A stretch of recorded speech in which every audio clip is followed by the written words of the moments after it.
Welcome, welcome, welcome. Welcome to the stream. Welcome back, everybody.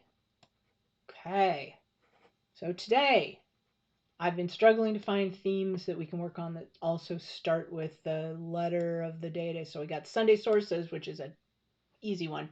Today we're doing midweek miscellaneous. Eh? Yeah. So what I want to do where we left off on Sunday. So, like, this is this thing whenever I go to work on trees, if I'm just in a genealogical mood, and I kind of just go in and open the tree and say, well, like, what needs to be done? What do we need? All right, so here's the tree that we've been working on. It's the tree for my grandfather's family. And I'm just looking around for like bits and pieces that we can start to fill in. And on Sunday, we walked through the big giant breakthrough that we had in figuring out so here's my grandfather, here's his grandfather, Honeywell Hammond. And we wanted to understand how Honeywell is attached to, how does he connect back to the family of Hammond who married into a family whose surname was Honeywell. We're pretty sure that that's that connection. We got part of the way there by way of a big breakthrough where my aunt discovered the existence of this Lewis Hammond that we thought, well, what if Lewis was Honeywell's brother? We didn't know yet. And what if we could find where Lewis came from? Well, we almost immediately found where Lewis came from and found Lewis's parents. But then we still didn't know if he was a cousin or just coincidentally an acquaintance of Honeywell. We had reason to think they were related. And we eventually found our way to a probate record or guardianship record in probate courts in upstate New York for Lewis's parents, Antipas and Beulah, and their 5 children, which included Lewis and Honeywell, 3 others. So we now know that Honeywell was a child of Antipas, Hammond, and Beulah. We think that because the guardianship occurred in 1821 when Honeywell and Lewis were still minors. We believe, because Antipas died in 1814, we believe Beulah probably died around 1820, 1821, leaving the children without a guardian.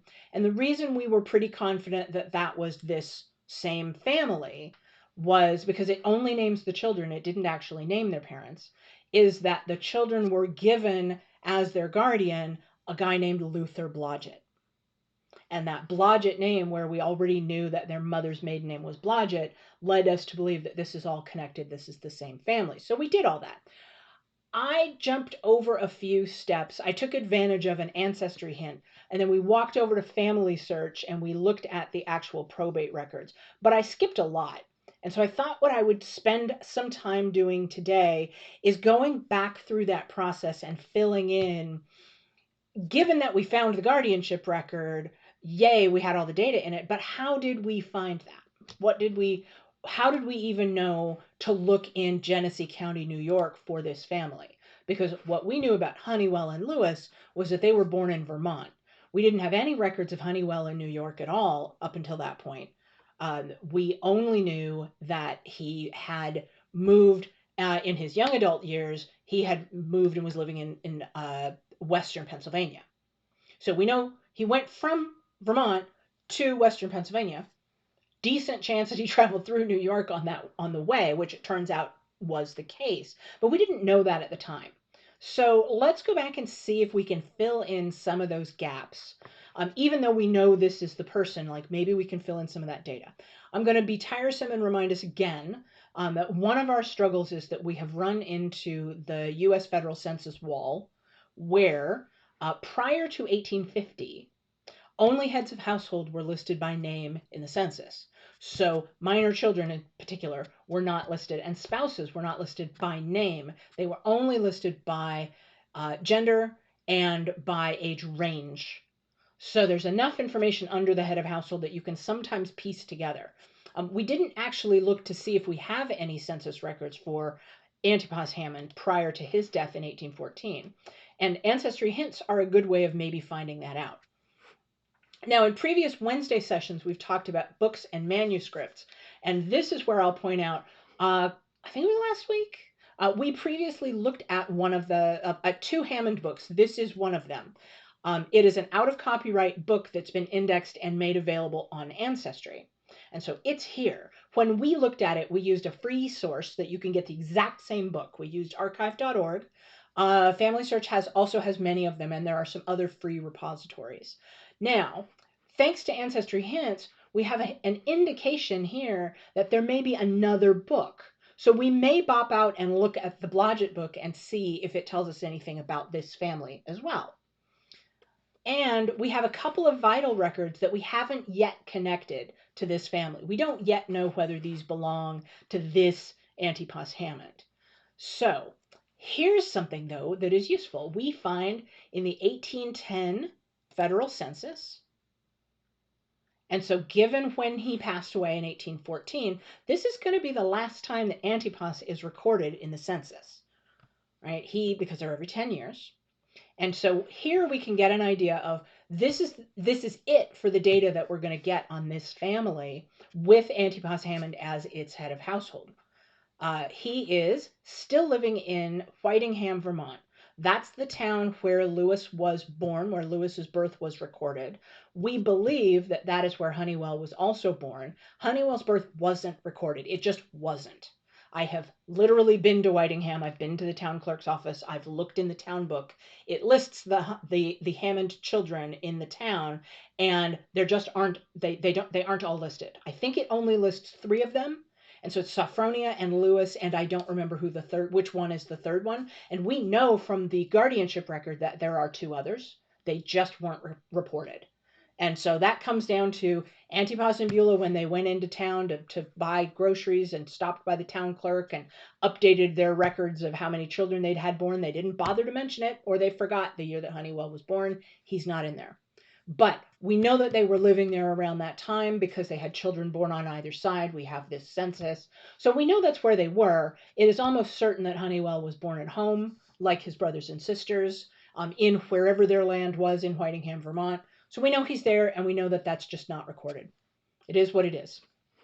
That is one of those painful things about genealogy is if you had a courthouse fire, or if things simply weren't written down, you can't make something out of nothing. So sometimes there just will not be paper records for the things that you want to know.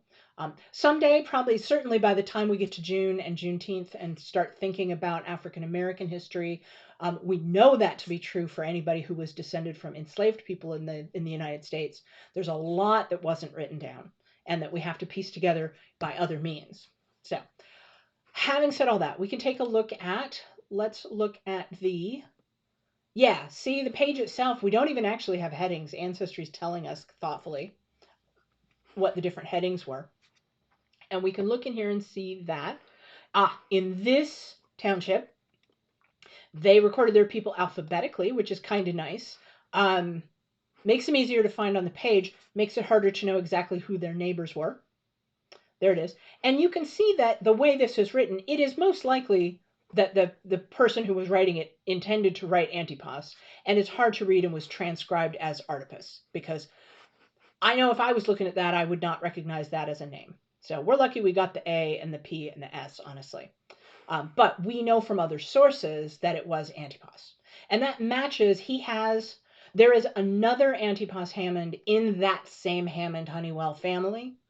There's another one with that name who is the wrong age to be this one. So we know there's at least 2 of them. And that one is printed in in one of the Hammond books by name, and it's type, it's in type, so we can read what they intended it to be. So what we know in this household is that we start here with the oldest. What we're looking for is the oldest of the free white male persons.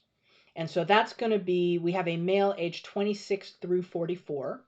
We don't know yet how old Antipas is in this census. So now we have, if he's the head of household, he is most likely one of the he'll be an adult aged male.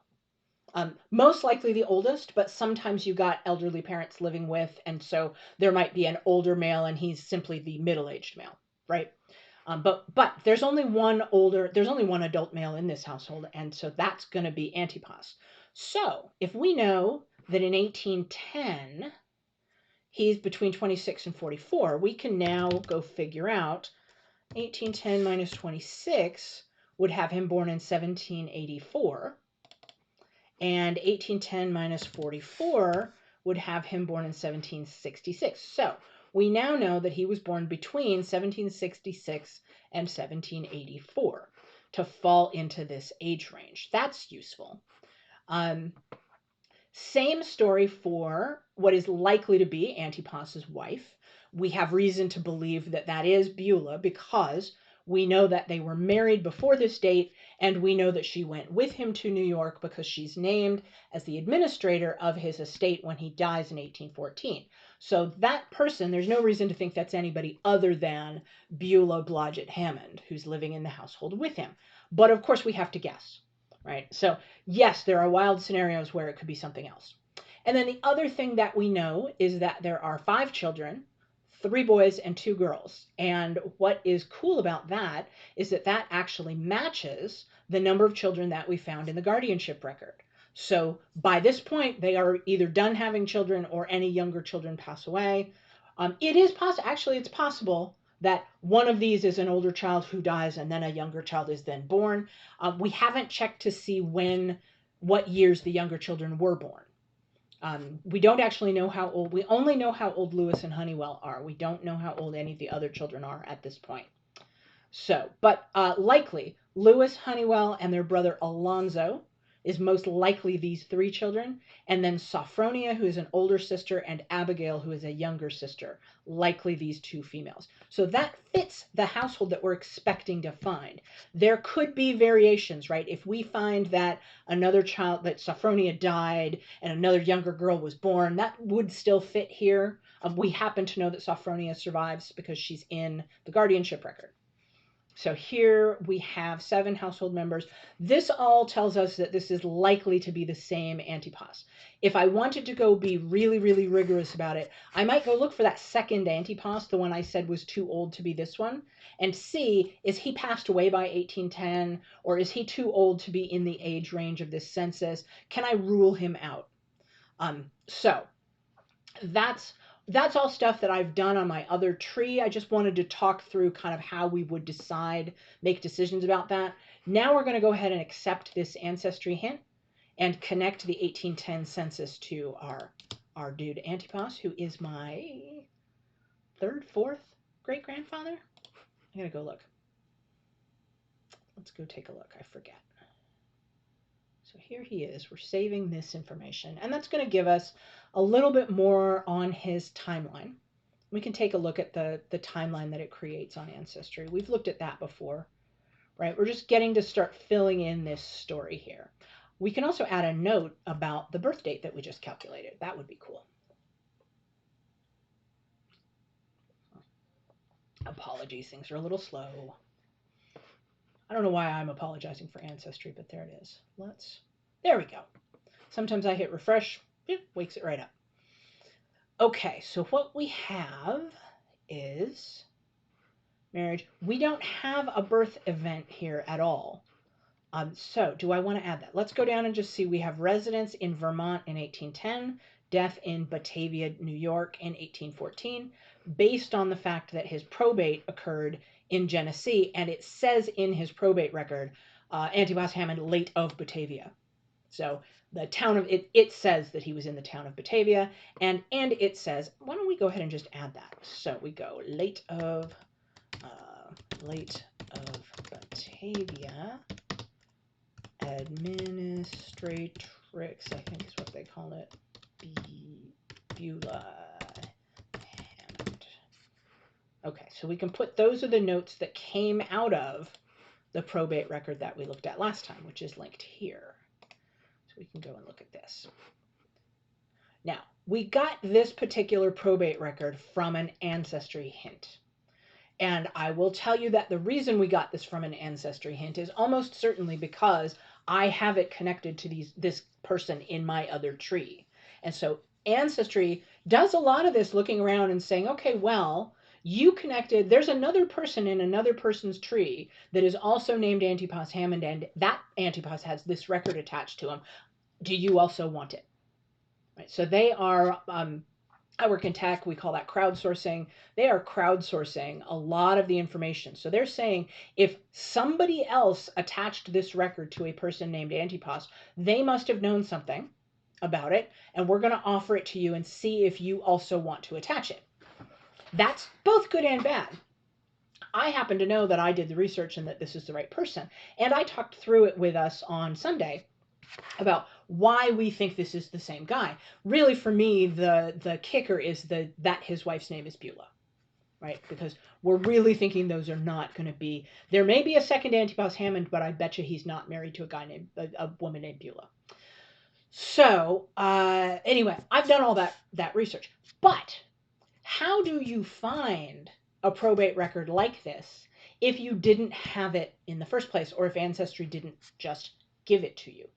Right?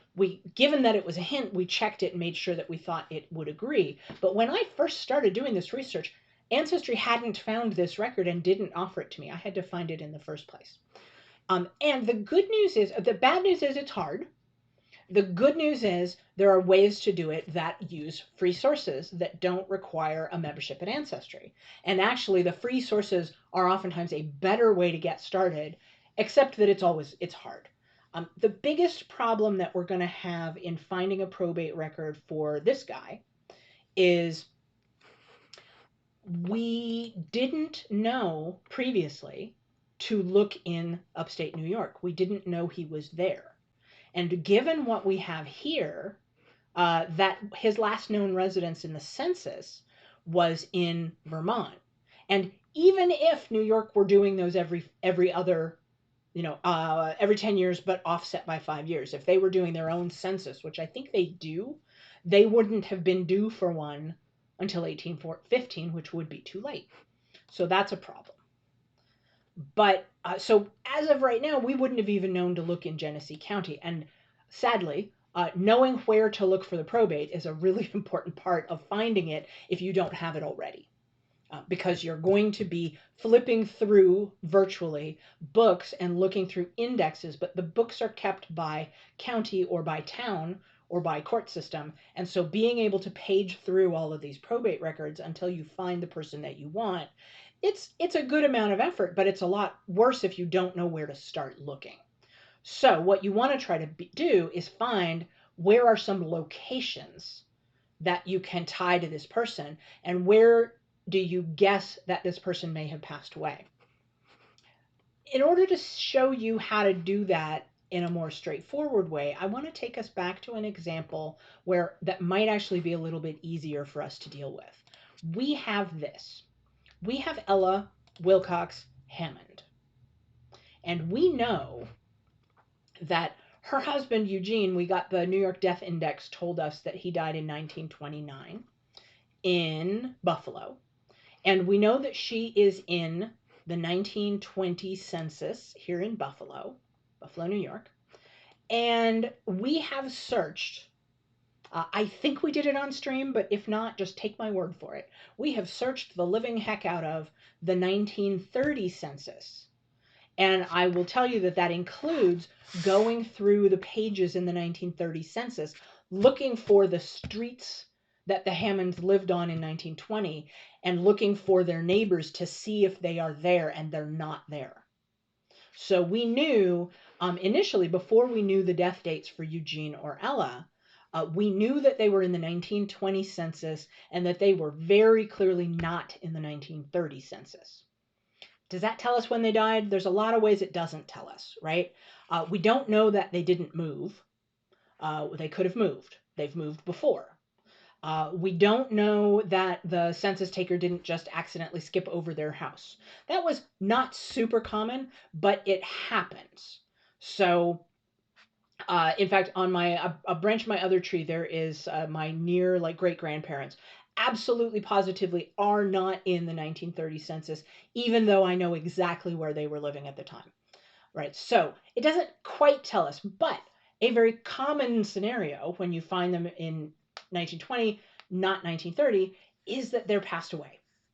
And we happen to know that with Eugene that is the case. He died in 1929. So by the time of that census, he is deceased. With a surviving widow, it is also possible that she is in the census, but she's under another name because she's remarried, right? Now, that would be quick, but we can't rule it out. That absolutely could have happened. So there's a number of things, but it does give us an idea of, okay, sure, but what if Eugene and Ella both died between 1920 and 1930? Let's take a look at how old was she. She was 64. It's not a given that she absolutely would be deceased by then, so she'd have been 71 by the time her husband passed away. We're not certain, right? You get to somebody who was 80 in their last census, and then the likelihood that they may have passed away just increases. But let's say that we want to poke around and see. And what I'm actually going to do is go to Family Search. Sign in here.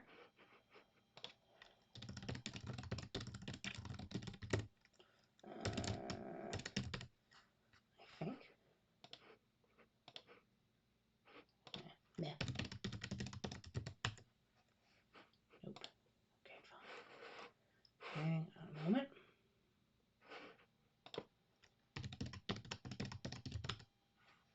Nope. Fine. Hang on, I gotta go find my password.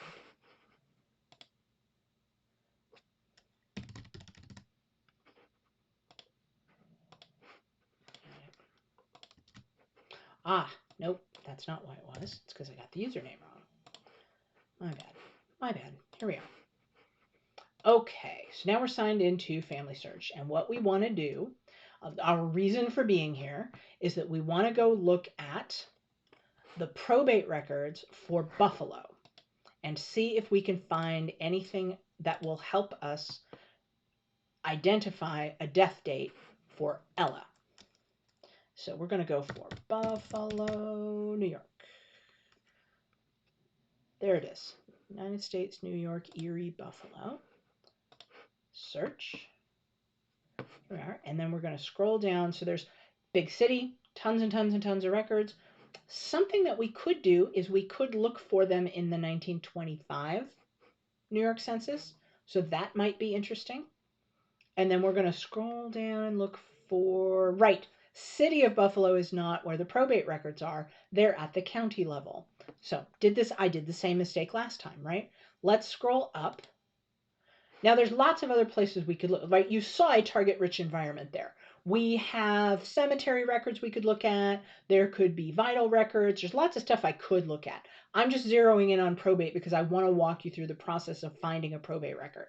So now we have Erie County, New York probate records. And this might help. This might work. Surrogate County Court, Surrogate Court, 1929. Let's see what we get. The other one is too early. We're not going to find it, right? It ends in 1907. All right. Available online. Click. Okay. Let's open these in new tabs and see what they are. Thank you. Okay. New York probate records through 1971. These appear to be the same. Confused. Okay. Those two tabs are the same thing. Great. So then we can go browse through the images. And this is very similar to the process we would be going through if we went and physically had to go find, oh my goodness, look at all of this, right? So this is going to be, imagine that everything here is walls and walls of either boxes of papers or books, bound books, and that each one of these is potentially a bound book. We want to go look at estate papers. So sometimes this will help us by narrowing things down by date. And this looks bad. This is bad. This is not good. So how do we, are we really going to go through all of this? No, we're not. Here's why we're not. It's equally bad for the archivists who maintain all of this, but they have, I'm old, I remember what a card catalog was like. They have the equivalent. They have index books.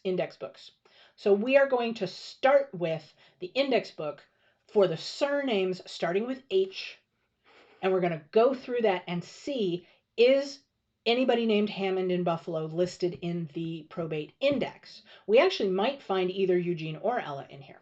I'm going to collapse this just to get it out of our way. And then I'm going to click here. So this is all standard controls of Family Search's index view, image viewer. There are things I love about their image viewer, and there's things I hate about it. But what I like to do is look at the whole body of them, because even though they're very, very blurry here, I can oftentimes tell when the layout of the text on the page maybe changes, or if a page is blank and I don't need to look at it. So I will go scrolling on through here. At this point, I know it's an index. I have no idea whether it's one page per year or one page per letter of the alphabet after the name. I don't know how it's organized. So why don't we'll scroll back up to the top, because there's 300 pages just in the index. I'm not going to start with the first page because that might be, I don't know what's there, but if I start with just an arbitrary page, interesting. So it's a typewritten index, which is helpful. And these are in alphabetical order. And if I'm looking here, it seems like they are also in date order.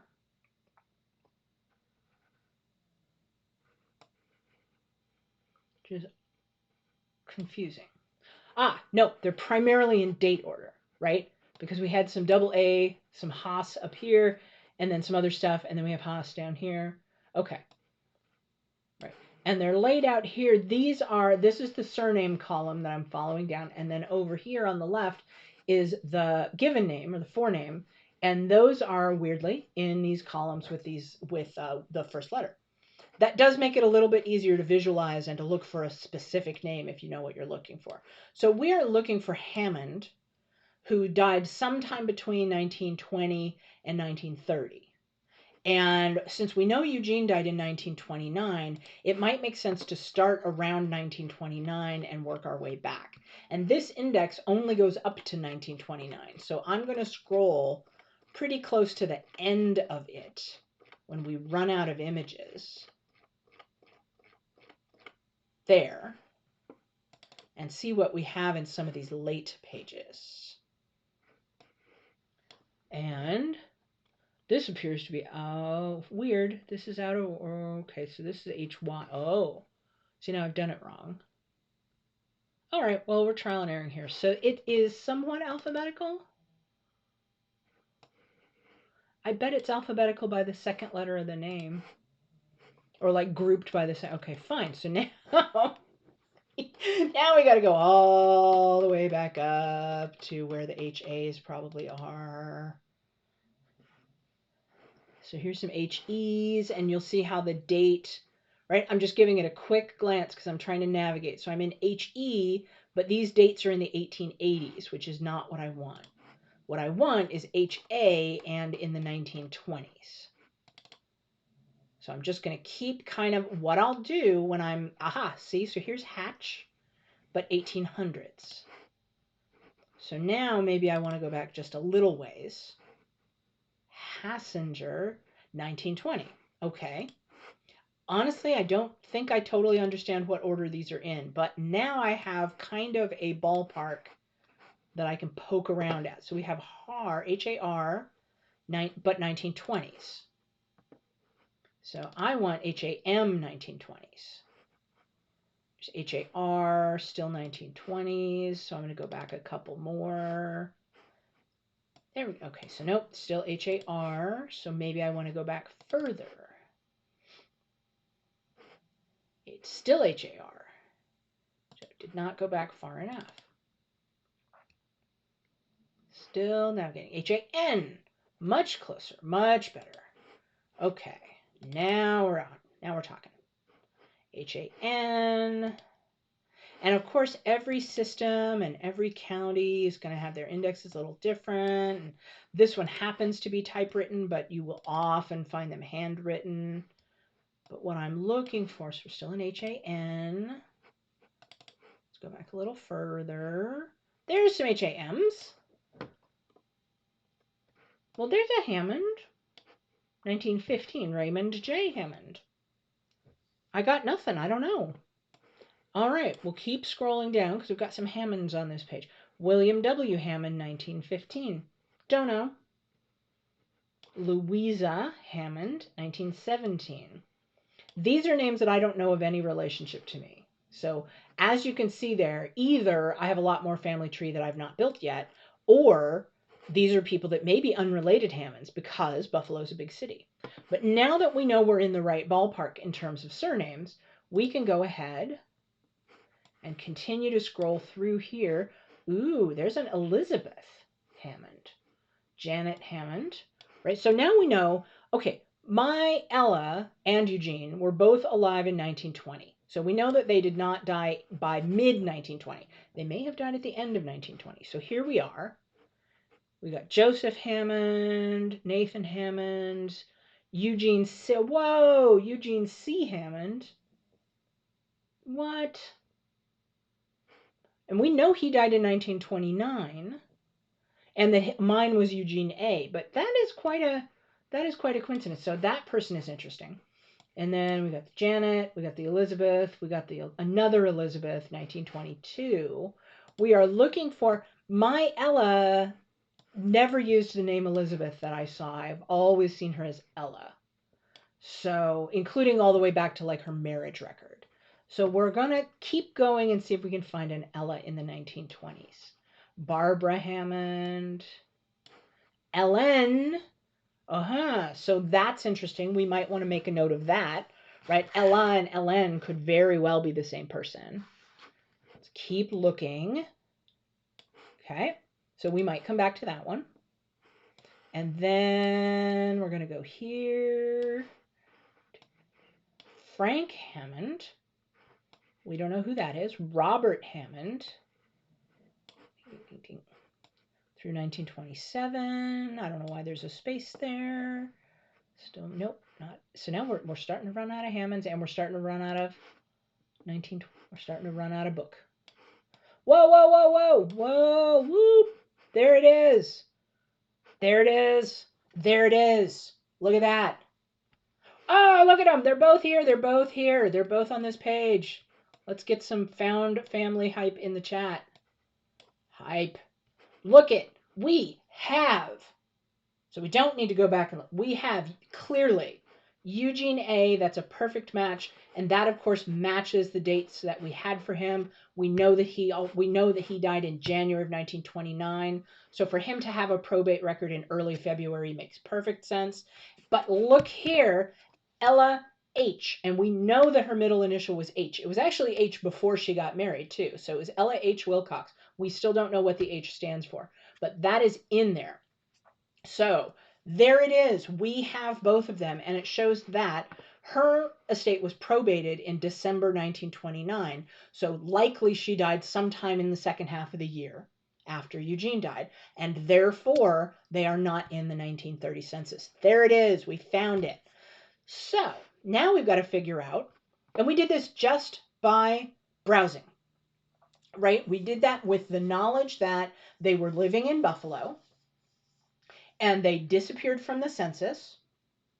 And we said, okay, did they move or did they pass away? And we said, why don't we go look at the estate records for their county? And right now we're just in the index and saying, the index is going to tell us, is there any estate record for this person?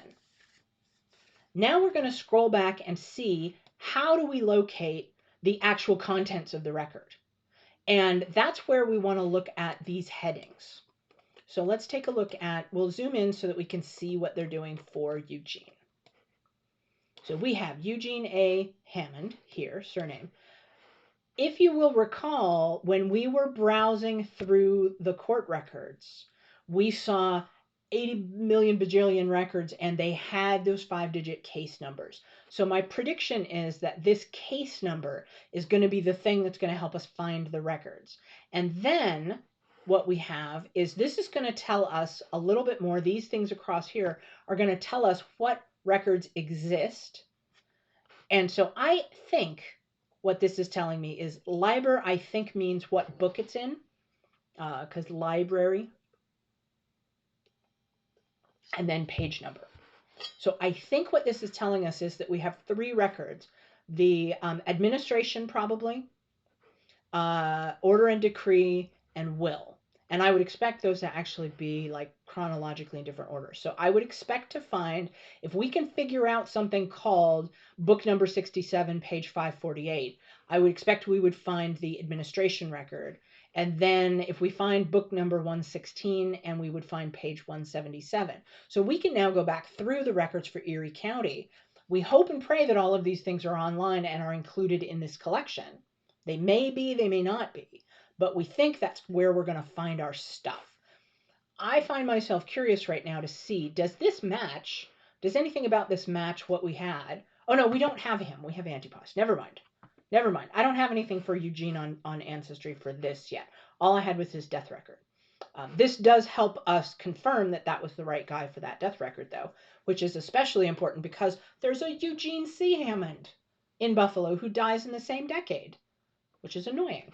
Okay, so let's go look at, I want to leave this up in a tab, and I do that a lot. I spend a lot of time in a lot of tabs. I want to leave this up in a tab so that I can come back and look at those numbers. I could also write them down, but I like tabs. So I am going to open this one in yet another tab and go through the images. So the first thing I want to do is just straight up look for this. Is this case number useful? Does it do what I think it does? 88086 is the case number I'm looking for. So I want Erie County. And then boom, right? We saw this last time. But now we know we can knock this down to size because we are looking for a particular case number, and you do have to watch out for the alphabetical order. It sometimes gets messed up when it's dealing with numbers, or it might sometimes be listed differently. So we want to look all up and down and all back and forth before we conclude that we don't have it. So for example, letters of administration, letters testamentary, wills and administrations is here. That's different. So my first problem that I find is that the case numbers are not taking me high enough. Right? I thought I was looking for case number 88086. That's a 5-digit number starting with 8. And here all I have is 5-digit numbers starting with 2. And that's as big as those numbers get on here.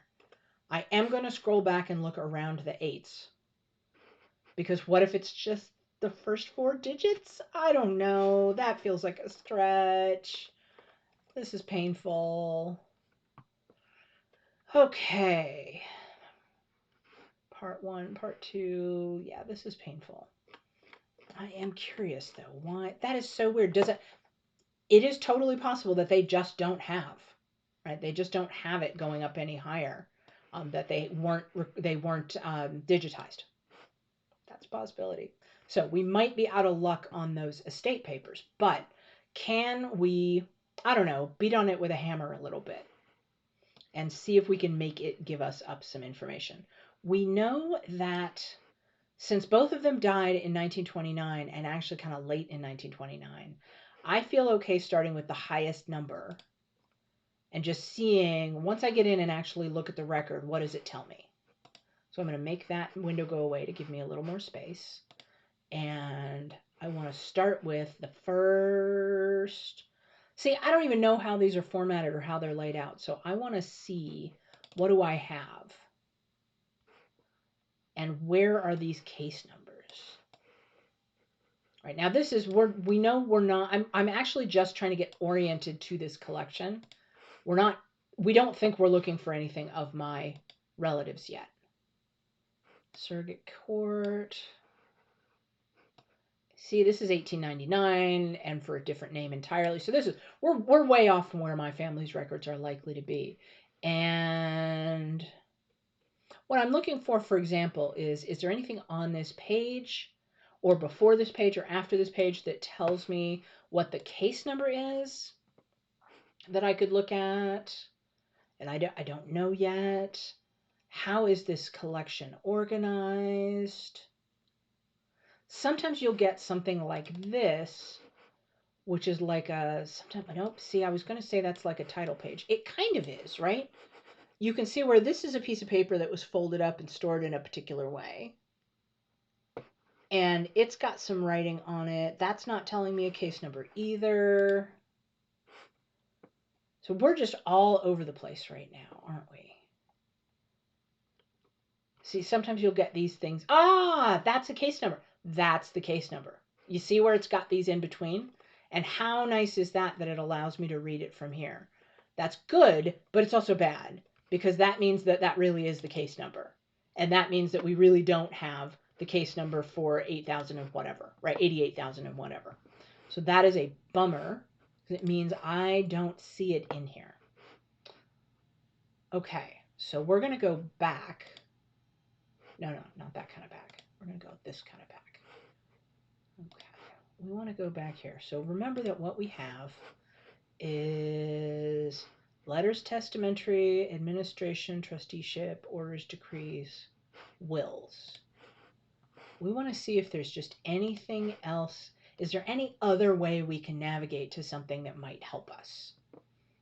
Because clearly what we've got is that this goes up. The record we want is just not in this numeric range. I am going to look. It's not going to, I don't think it's going to be here, but I am going to look at the one that has the first 4 digits. So 8808 is what that would be if it were. 8808 is going to be here. It's not going to be here. That's not going to be it. But what the heck, we're going to look. And see, we've got these little black cards here. Those are going to have the case numbers on them. I really, really wish there was a scroll bar on the side, and there's really not.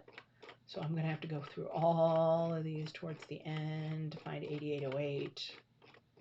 Oh, I can make that a little faster by zooming out so that there's more stuff on the page. And then I can scroll. It's still a painful scroll, but I can get through it a little faster because I'm scrolling through more records at a time. So irritating.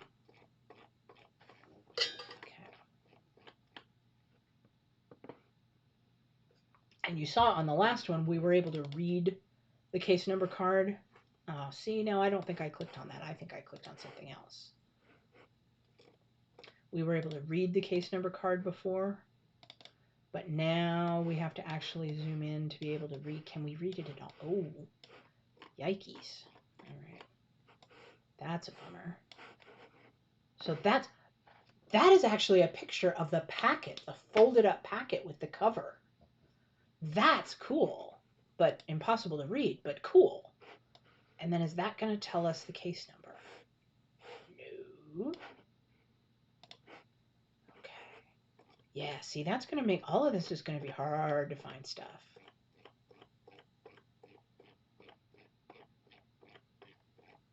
So it is in summary, it's a slog. Finding this information can be really difficult. And at this point, we don't actually even know for sure that anything we are looking for is even in here. And we're pretty sure we're actually in the wrong. Okay, so there's the end of the roll. We wanted to be pretty close to the end to find case number 8808 and see if there's any chance that that might be Eugene Hammond. And we don't actually know where the case number is displayed in these records. Well, there's Haas. I don't know if that helps us any. And what time frame are we in? 1800s, it looks like.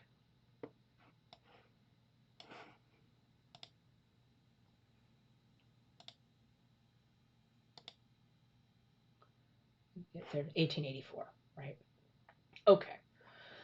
So, in all likelihood, these packets are arranged probably chronologically.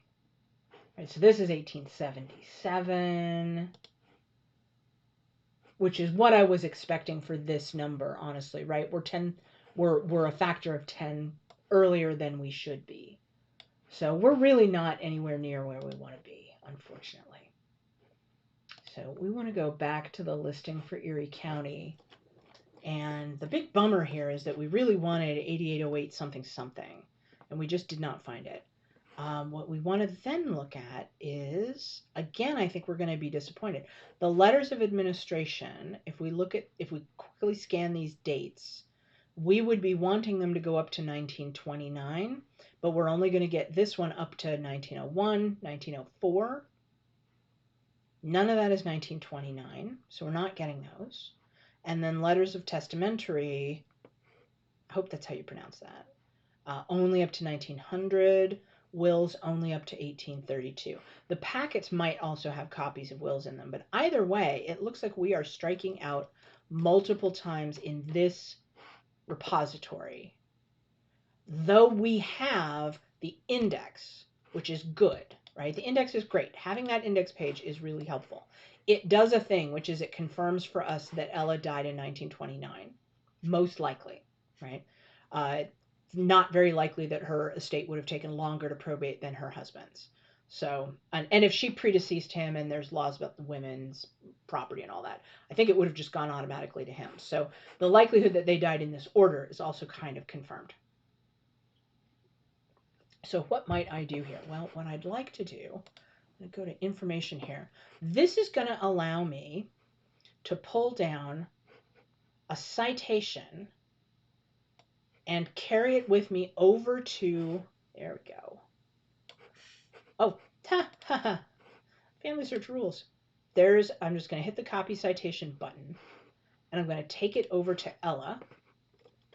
Well, now where do I put, no, I just need the link. That's the thing, right? I don't need the whole citation. I really just need the link. Because of the way Ancestry works, what I want is the link. So I want, specifically, what I mean is I want the web address. So I'm going to go find the thing that starts with HTTPS, and I'm going to copy all of it up until I get to a space, right? So all of this extra stuff.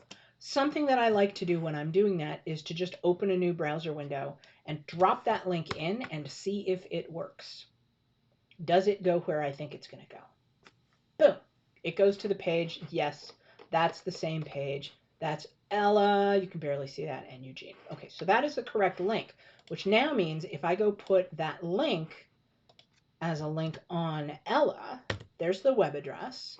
And I'm going to go New York, Erie. Wait, I'll go Erie County, New York, probate index. Right? Right. It's called something else. It's called estate index. Estate index. Okay. I'm going to go ahead and put in 1929. There. Okay. And I want to go add, I'll do that before I forget. I want to go add the same link to Eugene because he's on the same page. So here it is. I'm going to add that link here. Erie County, New York, 1929 estate index. Add. So there's that. Okay. Did we have that? We didn't. We didn't have a probate for him. So the other thing that I might then do is I might add a fact here called probate, which they have. Oh, come on. Yeah. Okay. No, that's not what I wanted. Okay, add fact. I'm picking, there's this long list of types. I usually hit the P key a couple times until it says probate. But it's laggy right now, and that made me jump around, and I don't want that. So let's make sure that I know exactly what I'm picking. I want a probate record there. And now what I'm going to do is I'm going to go over here, and I'm going to get that date, February 9th, 1929. Okay, 2/9/1929. Notice how it's going to format it for me automatically, and it doesn't know if I put month or day first. So now I want February 9th, 1929, so it's standardizing that. It's going to yell at me. Sometimes Ancestry is smart enough to know that probate doesn't happen till after you're dead and that it's supposed to be after you're dead. Sometimes they are smart enough to know that. Sometimes they're not. So I get this up there. It's going to let me save it anyway. And then I'm going to say Erie County, New York here. And then I'm going to say family search estate index. Add, because I don't have that in there as a citable source. So I'm typing it in there to remind myself, where did I get that from? because I am really notorious for adding facts in here because I'm like, I'll remember where I got that from. No, you will not remember. When you have 10,000 people in your tree, you will not remember where one person's one fact came from. Write it down. You will not remember. So now we have, I had to refresh the page to get it to show up. Sometimes it shows up by itself, sometimes it doesn't. So a good practice here is if it's linked to a source, if your fact is linked to a source, you're good to go. This assumes that the source matches what's in that fact, right? That it says the thing that that fact says. If you don't have a source, if it's a fact you added by hand, use the description to remind yourself what's the source for that. How do you know that? Where's that from? What happens if you want to look it up again or get more detail? And it's here. So I might even do this. Can't find probate packet yet, right? That's a nice reminder to myself if I come back here going, well, why don't I have more details in here? I did look, I couldn't find it. That doesn't mean I wouldn't look again. And I'll tell you what, 6 months or a year from now, I'm going to go back in and forget I did this search, and I'll go do the exact same search, and I'll be like, 8808 isn't here, and I'll probably go look at the same thing because I will forget that I've done that. But this at least tells me I made a first pass, I kind of tried, and I didn't find it. So yes, I can go back and search again. I'm going to go now do the same thing for Ella. Let's fill in her probate date, December 30th of 1929. And that'll be a bigger deal for Ella because that's also telling me, here we go. So I'm going to do probate. And yes, I've intentionally ignored some hints because I wanted to walk through how we find this and not accidentally have Ancestry try to give it to me for free. Because I want to show you how you find these, right? So we've got 30th of December. I'm using the month number because it's going to correct it for me and it's easier to type.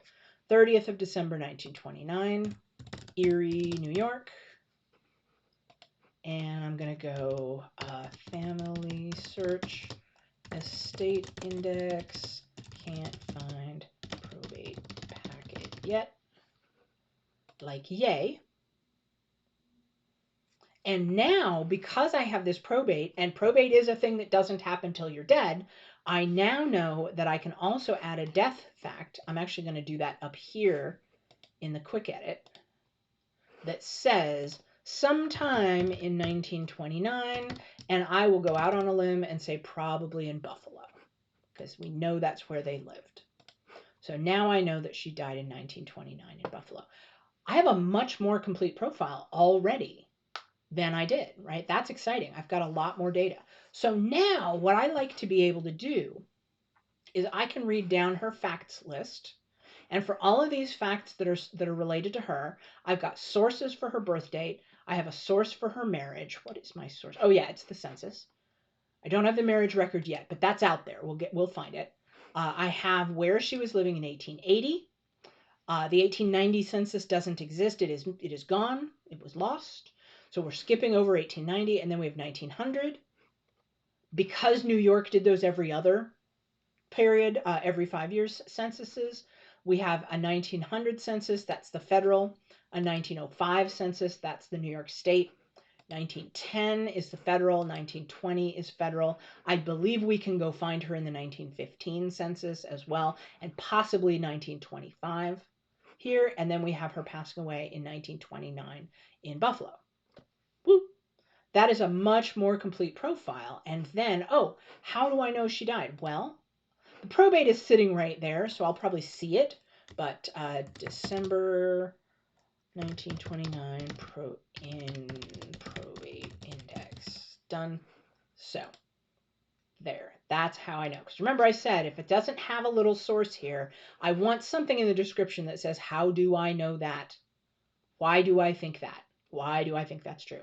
So there we are. So that is a little bit of a walkthrough of how we find records, probate records. We still need to figure out, how did we know to look in New York for Antipas in the first place? And I don't know if I don't actually remember what came first, what I learned first about that. There are, let's see. Okay, so we've looked at Ella. We can come back and look at some of her hints if we want. Here's the thing. Now that we are blessed with Antipas Hammond, who has a really unusual name, but we are also blessed with the knowledge that he's not the only one of them, so we are going to be cautious. We can look at a search or a history or a hint, and this one, I think, is probably the thing I found first, the land transactions. And this really neat record that Ancestry has indexed and made available that has to do with there are land deed books that you can go and then look at the details for this. So you can see that this is another index, but it shows that they had some kind of land, some kind of land transaction that occurred in Western New York on these dates. And so you've got to be able to kind of dig out and decode what we are reading here. So that is going to be day, month, and year. And that'll be 1810, 1811, 1809. That'll be day, month, year. And lot number, I don't know what STR is, but then we have this. The D column is telling us something about, I think, about whether they were the buyer or the seller. Maybe. I think it is. And then the reference and page number is where the actual deed or the actual detailed record can be found. And I don't remember whether we can see the record itself online or just this index. But if we go looking on this page, what's super interesting is that in this time frame, we want to find Antipas Hammond on this page. Is he on here? Why aren't you on here? It said you were going to be on here. All right, we've got first name, surname, right? So, did I miss it? Yes, I did, because they misspelled it. There's Antipas Hammond in October of 1810. And I don't remember if this tells us whether he was a purchaser or not, but we know that he had some land in Western New York. Does land record prove that he lived there? No, it doesn't actually, right? If he were wealthy enough, I don't think he was, but if he were wealthy enough, he may very well have had land.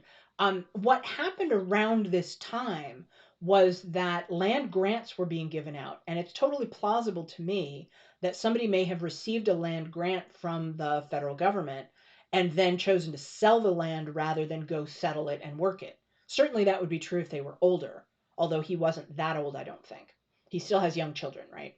So we do have Antipas Hammond with a land record that he may or may not have lived. I find it delightful that this is October of 1810 because we said up until the census he was still in Whitingham, Vermont. Is it feasible that he might have moved from Whitingham, Vermont to Western New York? That was a thing that was happening at that time. Historically, white folks are starting to move west and take over more of what they considered to be, land that they could just have. So yes, that was a thing that was happening. And something I find interesting is that on this same page, we have another Blodgett. There's a Caleb Blodgett who's moving it around the same time. It becomes really useful to know who, we talked about the idea of an allied family, right? A family that's gotten married into. And so there may be other allied families whose names I don't have yet, but this is one that we know Antipas Hammond is married to a Blodgett. And so is it feasible that maybe one of her siblings, they moved out together as a family group? Totally feasible. Totally a thing that could happen. Is it proof? Absolutely not. We got to come back and maybe tie that family together closer, but it certainly is interesting. And then does it make me feel maybe a little, obviously there's nothing about Antipas's age or his family or his household. So do I feel maybe a little bit like, yeah, could this be the other one? Remember there are two of them. We got to go back and see how old that other guy is, but I think that other guy is way too old to be migrating to Western New York. Could this be people from another part of the country entirely, not from Vermont? Yes, but the migration pattern, there were a lot of people moving from Vermont, New Hampshire, Maine, that direction at this time, right? And they tend to go in groupings with other families that they know. Now, armed with the knowledge that I've got my guy in here, another thing I can do on Ancestry that's useful is I can actually go back up to, this is the master record. Oh, here's some good stuff. How to use this book, symbols, reference. I can go read the beginning of that book and learn how to understand that record that I just read across. So that's cool. I'm going to just go look for anybody named Hammond and Erie. Let's go Erie County. See if that gives me anything. Because I didn't actually see if it told me where. No, I don't want to take a survey right now. Okay. Oh, see, and look in the little thumbnails. I can actually read the full name, which tells me whether I want to click through on it or not. We got it. Jeremiah Hammond, and David Hammond, and Amos Hammond, and Eli Hammond. There's our buddy Antipas. That's the record we were just looking at. Oh, there's an index. He's in there twice. He's on page 45 and on page 111. Is that going to come up here? David and Joseph. Stephen Hammond. Jeremiah Lyman. There's Antipas. There's the other Antipas. Whoa, okay. Whoa, that's interesting.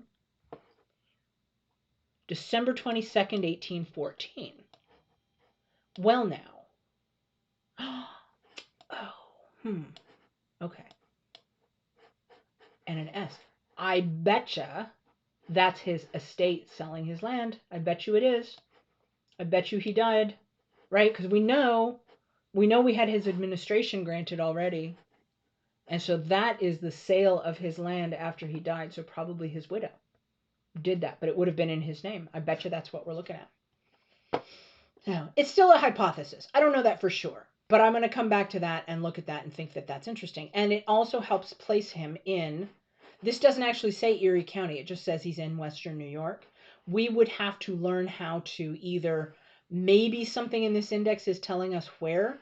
These codes might tell us what county he's in, or we need to go find the master record that's listed with this and go get the deeds themselves, which may not be online. This may be a pointer to where we go to locate the paper records that are stored somewhere in New York. Right? They may actually physically be somewhere. But that's all some pretty interesting stuff that places him in New York State. I am trying to remember, too. I'm going to go look in. I'm going to do a quick lookup in another window because there's some stuff I don't remember if it's copyrighted.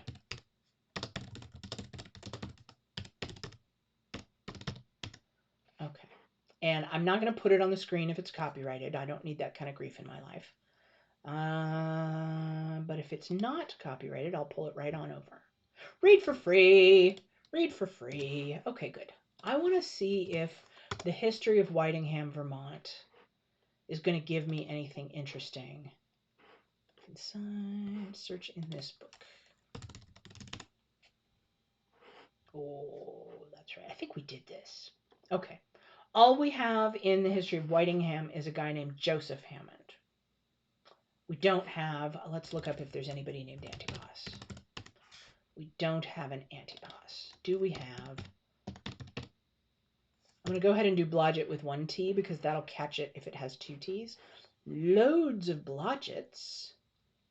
Lots of Blodgetts. Okay. All right, well, that's helpful. So we know that there is at least a Hammond in this area, and we know that there's a Blodgett in this area. I was going to say, is this book the thing that prompted me that he moved to New York, but it's not. So I don't actually remember how I knew that he moved to New York to get that hint. It may also be that it was a tip from something else, from someplace else that I was researching. Let's go see what else we have for hints for Antipas. Oh, yeah.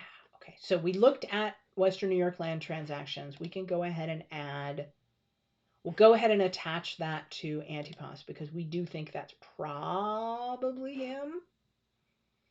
And that one, all that did was it went in here, and because it doesn't tell us that he lived there, Ancestry is kind of smart about that, and it says it's not going to create a residence. It didn't create any fact at all, actually.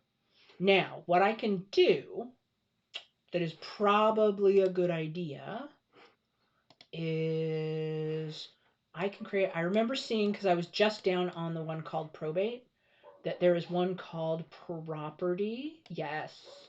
See, it's not called land, it's called property. And then I can go, it was October 1810. And it's in New York, but we didn't see, it wasn't clear from the page where in New York. So it's Western New York land transaction. We don't know. We don't know. And we will then, we can go here to source citations as soon as it lets us. Come on, you can do it. Okay,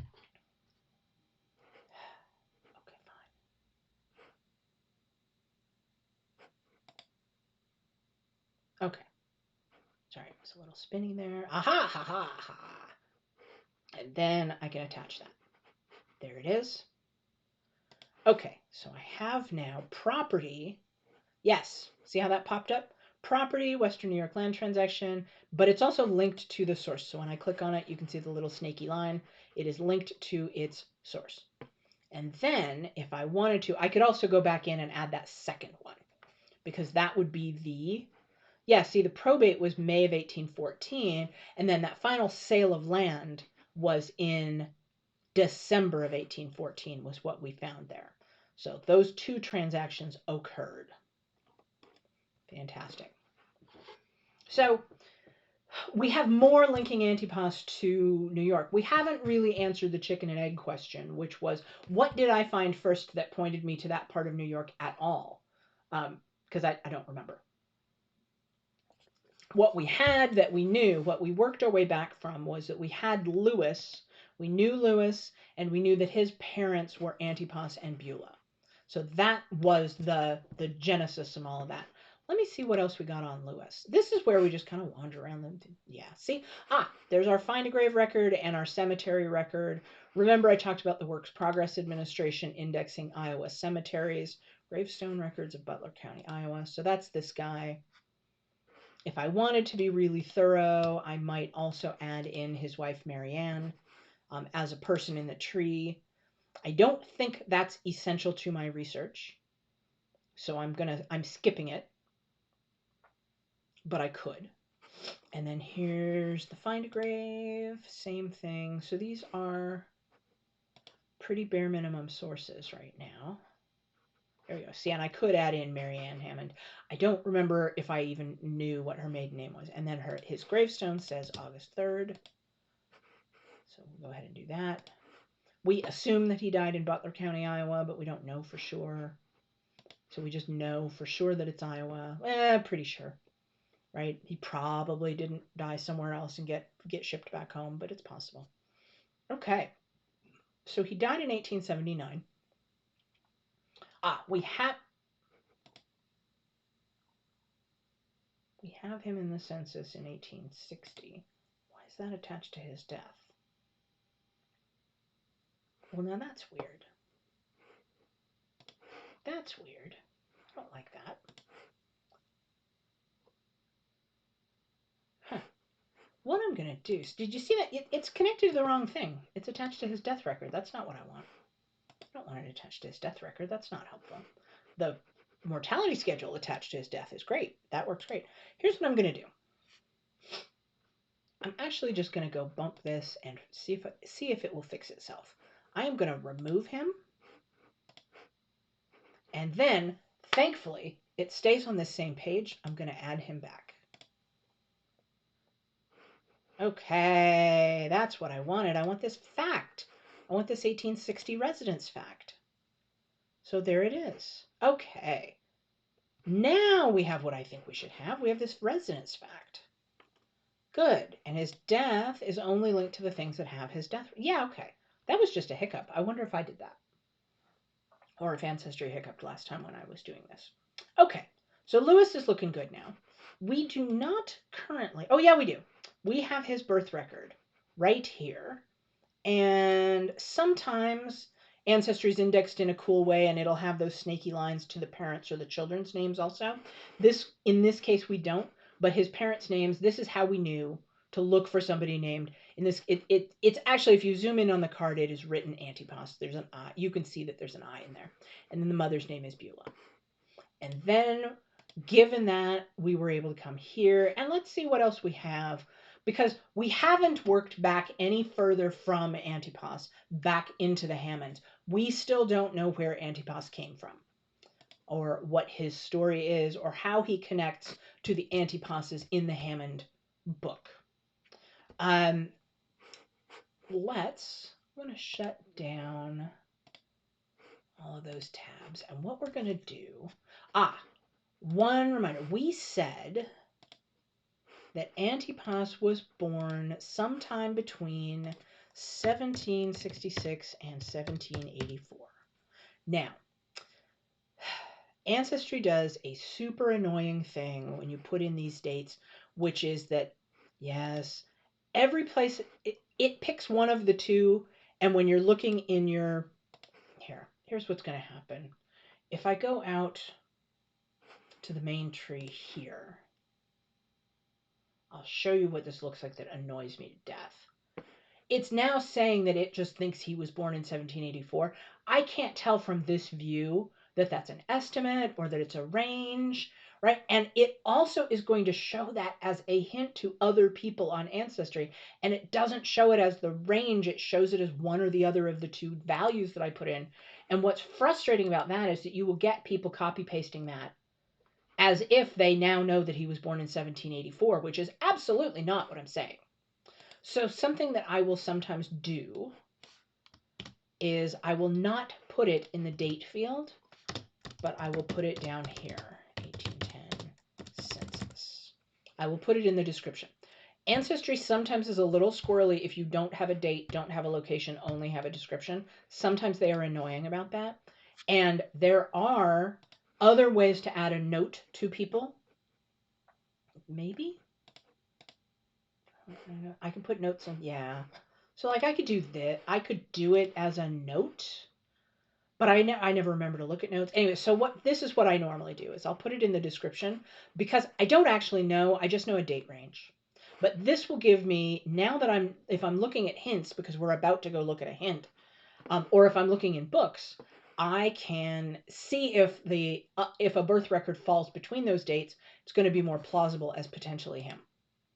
And in fact, we do have a hint for a birth record for an Antipas Hammond here. We do not know yet if this was him because we know there were at least two of these people. And I am curious about the fact that I'm getting a hint off of this book because I thought when we looked in this book last time that we did not find our Antipas. So I want to go look at, I'm going to go see, what page do you think he's on? What do we think he is? Okay. All right. We're going to go back and look at the free copy of this book. Yep. Okay. Now that I know which page Ancestry thinks he's on, we're going to go to archive.org and look up our Hammond book again. Specifically, let's reload that page. Come on, Ancestry. All right.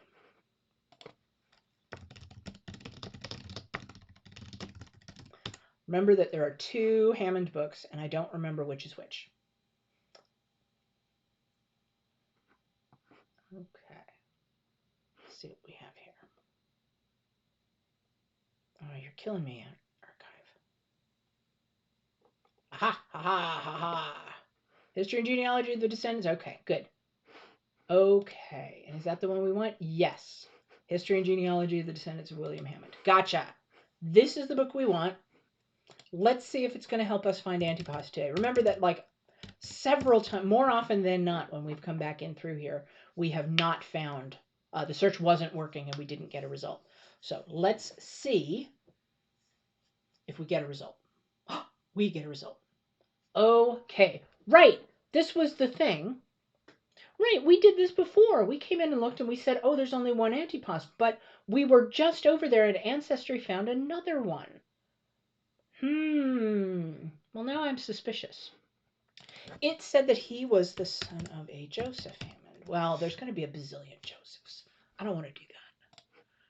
Let's just go here and page through and see what we find.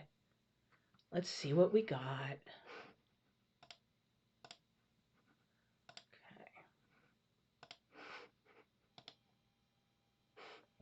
Okay. let's look and just scroll through here and see if we can find what is the deal with the other Antipas. And does that give us any help in finding our Antipas, who is supposedly, according to Ancestry, is in this book. But according to archive.org, they didn't have him. And isn't that interesting? Okay. Okay, so this guy, we still don't know if this guy matters to us. We don't know if we have anything to do with that guy. But he had, oh yeah, okay, this is the page we were on. And we've been all over this page because this page has the name Honeywell on it, right? So we have Jira, Honeywell, Abigail, Joseph, Elizabeth, Benjamin, Hammond, all named Hammond. And this is interesting, right? Okay, son Joseph married 1769 Rachel Winslow. I love this. And is said to have moved to the state of New York. All trace of him afterwards being lost. Abigail, Matilda, Nancy, Antipas. Oh! It didn't catch it because it's hyphenated. So frustrating, right? So I've been saying we'd be able to find this in free resources, but notice that the free version, the index of the free version, did not catch it. Now, I will tell you that the reason Ancestry knows that that says Antipas, I don't think is because of their superior indexing. I think it's because I have this page saved to my other tree. So I think that is a crowdsourced record and not like they are better at indexing over hyphens, but they might be better at indexing hyphens. It's possible. This one is hyphenated. That's why the search didn't catch it. Arg. Okay. Well, now we have a candidate here where we have a guy Joseph who is the son of the elder Antipas. So we knew that the two existed, right? This guy. I don't have his birth date. It'll be on the other page where he is, right? But here he is. So let's say around 1710, right? Because he's marrying in 1736. It's probably in this book. If they know it at all, it's in this book. So we'll be able to go look. But this Antipas has a son, among others, he has a son named Joseph. And then Joseph marries Rachel Winslow and has Antipas, among other children, and moves to New York. Is this our guy? Well, the other thing that feels really good, is Joseph has a brother named Honeywell. That would mean this guy, potentially, if this guy here is our Antipas, remember that he has a son that he names Honeywell. And that would mean that this Honeywell that we found, who was in this book, is my Honeywell's uncle. And he's named after his uncle who did not have any children. His uncle who died without leaving any children. And this specific family had 2 out of the 3 or 4 people named Honeywell, 3 Honeywell Hammonds, 1 Honeywell Haskell, are all concentrated right here in this family. So this feels really good to me, as this is Honeywell Haskell here, right? Honeywell Haskell married Lucy Ellis. This feels so good, right? Honeywell here, and this Honeywell is named after Antipas's mother. We did this a couple streams ago. This feels good. So we are here. Son Joseph marries Rachel Winslow, has son Antipas, moves to New York. So there's a couple different directions that we want to go with this. We want to see, if we flip back here to Antipas Hammond, here's the interesting thing that occurs. We got a hint, and this one is this is a legit ancestry hint, right? For an Antipas Hammond who is born to a Joseph Hammond who is married to a Rachel. We don't have her maiden name, but we have her. And remember that we are looking in the date range of 1766 to 1784 to be the age range that would fit our Antipas living in the 1810 census. So all of those facts line up. Those all look good. And I might go look at this other record here. This is another Massachusetts record. I'm being a little cautious about what ancestry records I'm showing on the screen right now, but the point, because I don't know that these source records are free. The other ones that I've been showing you, I knew that they were freely available on other sites. I don't know if these are free and available. I suspect they are, but I don't know. So to go do the free search, we may want to go over to Family Search and poke around and see if we can find them. But it does show you that you get an awful lot of value out of Ancestry Hints. In about a week, our free trial of Ancestry is going to run out. And so we're going to find out, do we get enough information off of an Ancestry hint to point us to a source in a free place that we could get the information without having to buy the membership? I suspect that we're going to hate life a lot when we get to, or at least I am. I'm gonna whine a lot about what we can't see without the membership, but we're gonna go find out. Okay, so I am liking this birth record a lot as a potential birth record for our Antipas because it matches this guy in the book, which matches a little bit, right? I'm not going to say that I'm in love. We know that our Antipas had a daughter named Abigail, so that would have been a daughter named after his sister. That's nice. If Abigail were a less common name, I would be more excited about it. But there are lots of Abigails in that family. And he had other children that have no connection, right? There's no other similar names that we know of. So he doesn't have a Jira. He doesn't have a Benjamin, right? He didn't name a son Joseph after his father. He didn't name a daughter Rachel after his mother, as far as we know, right? So, and this is it. We had the same problem with Honeywell, right? Honeywell had several children, none of whom were named Joseph, none of whom were named Antipas. We don't know where the name Eugene came from. So we kind of lost that. We kind of broke that pattern of using, like, this family grouping, using so many common names really kind of cements that we're looking in the right family, right? So naming people after your father, super helpful to me a couple hundred years later doing the research. Alrighty, so this is what we have. We like this. We like this record a lot for this guy. Okay, yeah, I am wondering, what does the other Hammond book say?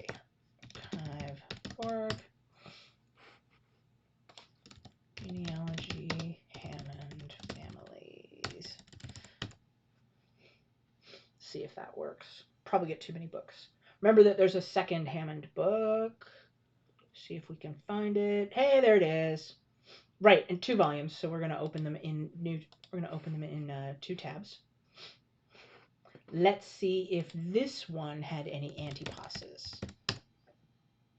This one says no. That doesn't mean I believe it. Right? We had that problem before. But I would expect to have Benjamin. Okay, because, sorry, back in this book, I'm not going to look down for Joseph. I'm going to look, if it doesn't have this Antipas, I'm going to look up for his father, Benjamin. Right? Because Benjamin II is just a lot more likely to be in the book. If we didn't have Antipas because maybe they hadn't discovered his family, they're not going to have his children either. If it's just an indexing or a text search error, aha, excellent. Then we don't know. Okay, there's lots of Benjamins, but are we looking for, I'm looking for our Benjamin. Oh, the other thing that's going on in this book, the 2-volume book especially, is I believe, oh, it's an index. No, it's not. There'll be an index though. I believe that the 2-volume book may have some Hammonds that are not related to me, in addition to the Hammonds that are related to me. Don't know. Ooh, Swansea. No. Okay. Yeah, see, some of these are locations that don't fit my family. Okay, Swansea branch of family. Why don't we go look in the index in this book? These are all funky formatted because they're the index. Benjamin Hammond. Where are you at? Plymouth. 1650. Ooh. 1652. Yep.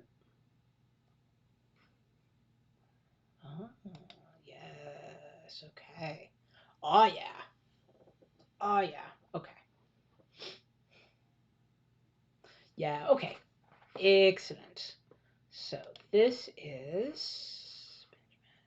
Ah, yeah, yeah, yeah. Right? Benjamin, married Elizabeth Honeywell. That's our guy. Benjamin, married Elizabeth Honeywell. He is profile number 5. We're going to scroll ahead. Oh, that's right. He is not further profiled in this book. We did that last time. He's not, we don't have his children, and that's why. He's the one who has a child named Antipas, but his children are not listed in this book. So, there we have. And there. Okay. He lived in Rochester, Mass. That's all we know. Okay, so this book, is this the 19? Yes, the 1902 book does not help us a whole lot because it just ends on him. It doesn't go any further into his profile. It just doesn't. And that's volume 2, so he's not going to be in volume 1 at all. So we don't really, we have Benjamin mentioned there, but that's this guy, Benjamin II. That's who that is. And so Antipas is his son, but is not listed in the other book. Antipas is in this book, the 1894 book. And we have much more detailed information. And we think, most likely, we like the idea of this Antipas being born in 1780. 1880. Yeah, okay. Yep. Yeah, right, because they're married in 1769. So then they start having their children. They space them out every couple of years. 1780, yes, you get to Antipas. That makes sense. That works. So we have a Rochester, and we know that this family was associated with Rochester, Massachusetts. Because here he was listed in Rochester, Massachusetts, and some of these predecessors also lived in Rochester, Massachusetts. So we have this guy. So that brings us to this Joseph who married Rachel Winslow and had son Antipas. And that matches the birth record that we had for Antipas in Rochester, Massachusetts. The question being, are there only 2 dudes named Antipas? It would be this guy and then his grandson. It's the only 2 times we see the name Antipas in this book. Could there be more? We were missing one. So yeah, could there be another one that we're missing in the same way? I suppose there could. Righto. But this looks pretty good for our guy. Looks pretty good. Okay. So here we are. Let's do another thing with the rest of our time. Because we've also got, so we have figured out now, right? We have figured out Antipas Hammond in this book, History and Genealogy, The Descendants of William Hammond. We found him. He's on. If this is the same guy, then he is in here on page 251 next to his brother Honeywell, that perhaps he named his son after his brother Honeywell and his grandmother, right? If that was his grandmother's maiden name. So yeah, that's looking awfully good for where that name might have come from and for that family group. What we haven't done is we haven't gone and said, is there anything over on the Blodgett side? You may recall early days that the way we found the book for Emily Shumway Hammond, Emily being the wife of Honeywell here, we found her family book because it said Emily Ormond Shumway married Honeywell Hammond. So he is named in that book. Is it possible that we might find something like that in the Blodgett book? Because there's a Blodgett book. Is this a Blodgett book that has this Beulah Blodgett in it? And if so, does it name Antipas as her husband? That would be useful. Maybe it will say something about their children, right? We didn't look at that before. So why don't we go do that? Let's go do that. We'll go look at archive.org. Here, we're going to go Blodgett Descendants of Thomas of Cambridge. We just want to see, right? We haven't seen anything yet. All we know is that Ancestry thinks that our person might be in this book. So let's go find out. Now, there are loads of copies of this book in all the same library, which is suspicious.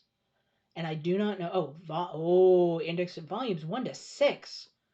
Good lordy. Master index of volumes 1 through 6. That doesn't say which volume it is.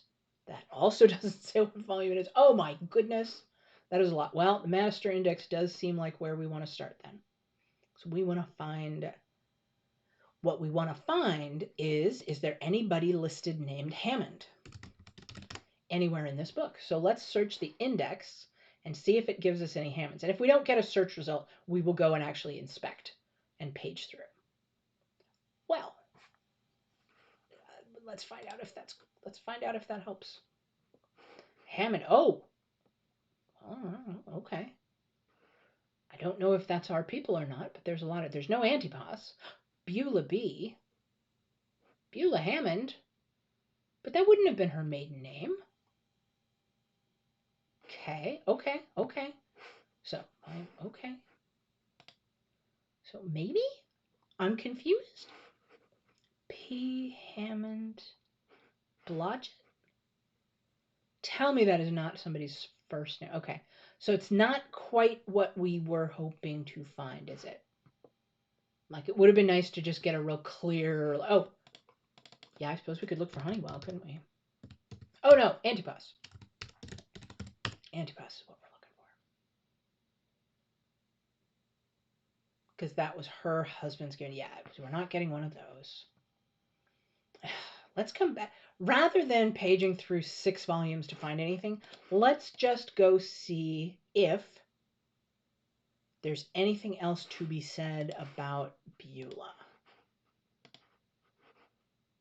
Because there might be other records for her. We've done nothing, right? We have done nothing with her.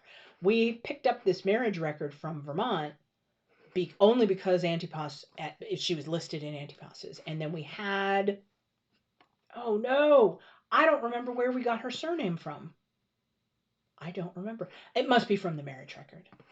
Let's go prove that. Right, because we didn't get the source. There it is. Yes.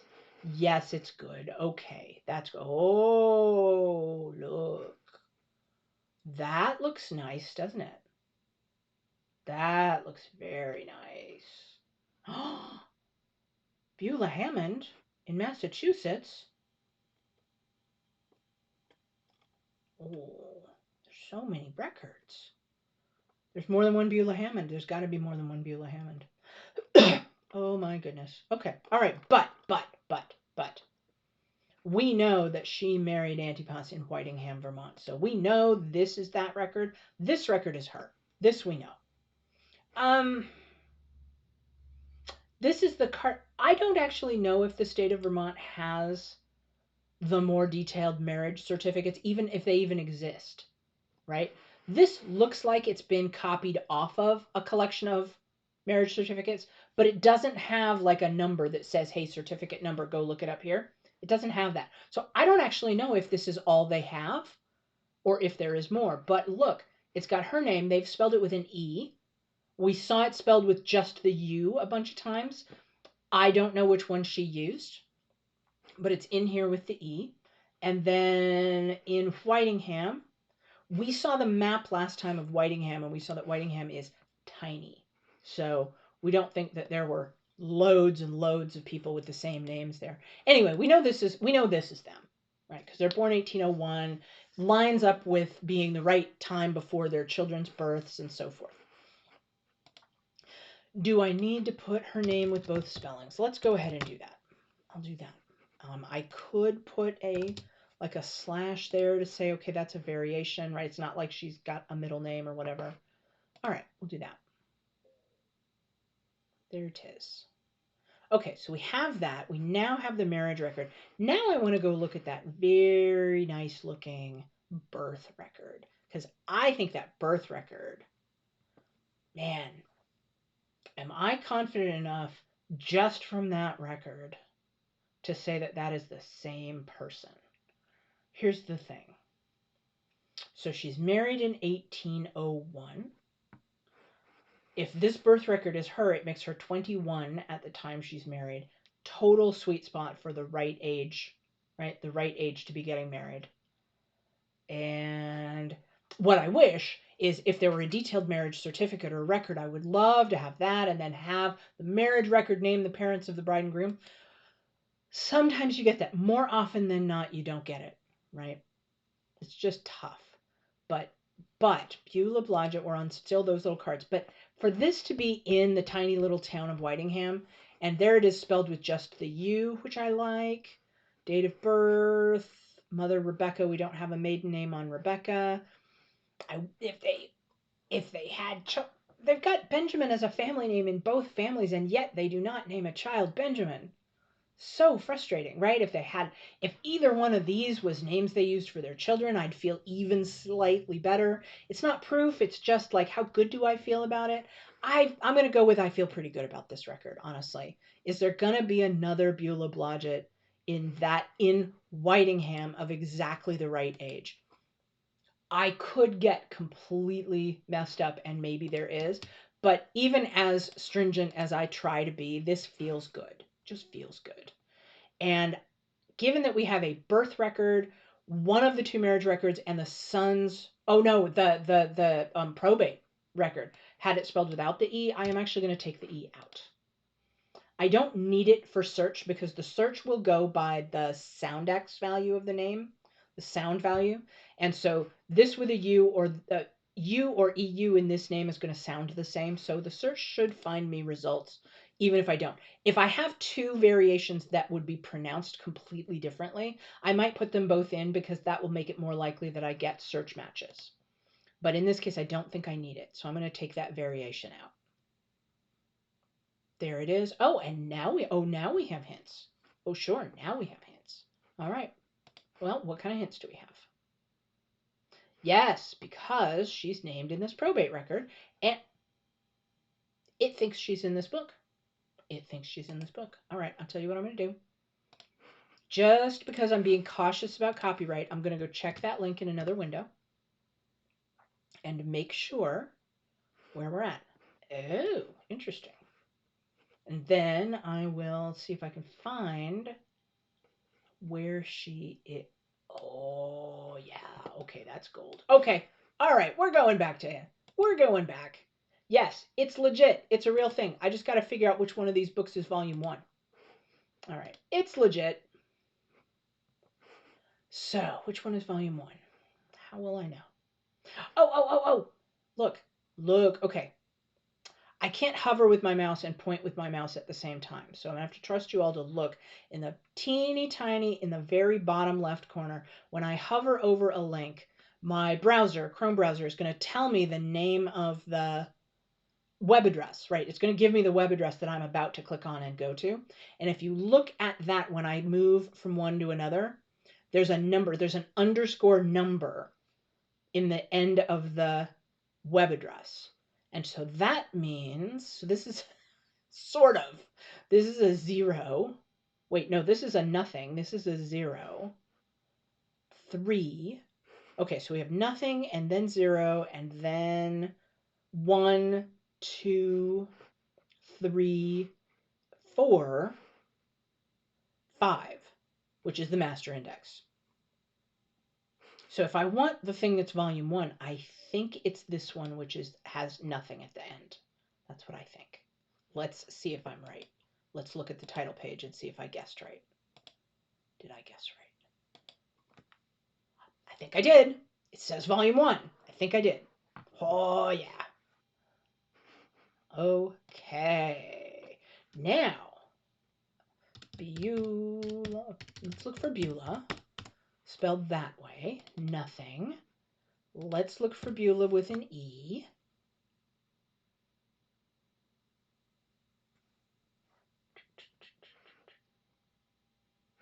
Those don't look right. Let me go check what page I'm trying to get to.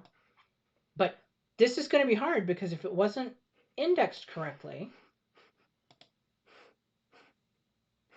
then a search may not find it. So if you don't already know it's there, right? If you don't already know that you're looking for it, it may not help you. So I might still be in the wrong volume, and or it might not have indexed correctly. Let's go look for Hammond. See if that gives me anything. Nothing. Well, we're going to go look. We're going to look. I want to see because I have it up in the other window, the version from Ancestry that I linked to the tree. So let's go find out whether I'm even in the right book, because I can see what page it wants me to be on.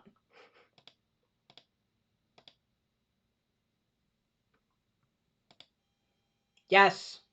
Okay. That's bad news, because what it means is that this is not indexed. The OCR, the optical character recognition, maybe did not work properly on this book. So archive.org's ability to search this book has gaps. But if you join me in looking at, I'm going to switch it to single page and I'm going to blow it up. Nope, not that much. And we're going to scroll on down, because here it is. Here it is. Beulah, spelled with an E. They probably get twitchy about it the same way I do, which is I've always seen it spelled with an E. Yeah, see, I also have trouble reading this, right? Born 1780 Whitingham, married 1801 Whitingham. Look how they've spelled it. That's certainly why I couldn't find it, right? But I did look for Hammond. Antipas Hammond, because they've never heard of that crazy Antipas name either. And so they just, somebody saw it written in script. You know they saw it written in script, right? With a big loopy A, and they were like, looks like a C to me. We have Beulah. Clearly this is describing the same person. So they think that birth record is her, right? And that means that she is the daughter of Benjamin Blodgett. And we had Rebecca. We didn't have Rebecca's maiden name. This book thinks that that's Rebecca Haynes. And we'll be able to go back and verify all of this with records. But here we've had big help from a Blodgett book that has tied us together with this Beulah, and this is Antipas Hammond that she married. So that's our guy. So this is now another one of my family's books on a maternal line. I want to look for one more thing, because you will recall that when we looked at Antipas's children's guardianship record, we found that the thing that persuaded me that was likely to be the same family, besides the just, come on, Antipas and Beulah, is with children Lewis and Honeywell, was the fact that Lewis, Honeywell, Abigail, and Alonzo were given to, as their guardian, a dude named Luther Blodgett. So I am curious, in this family grouping, might I find somebody, let's go to 2-page because I can page it a little easier, named Luther. Well, if I look straight up here, no, because that is of a daughter of the Blodgetts. That guy's not. That's a Luther Danielson. That doesn't help us. Okay. Well, they got some names. Okay. We scroll here. Okay. I had hypothesized that wouldn't it be cool if Luther was a brother of Beulah? And at least according to this list, it looks like I may have just been totally wrong about that, because there isn't a Luther listed here. There is not. We got Benjamin, Rebecca, Dorcas, Martha, who presumably died young, and another Martha, and then Mary, and then Susanna, and then Beulah. And to the extent that I can read those dates, it seems like that's all of them, right? Seems likely. And then that gives us some new names to plug into the tree to see what kind of good things happen. And it confirms for us that birth record we found for Whitingham is the same family that we thought it was. That's our guy. Beulah, she is our guy. So let's go plug in, because I think it didn't bring her parents' names in for us, right? And since we know them, I'm not going to bother with this potential father, potential mother nonsense, because we already know. We're just going to enter them. So we're going to add Benjamin.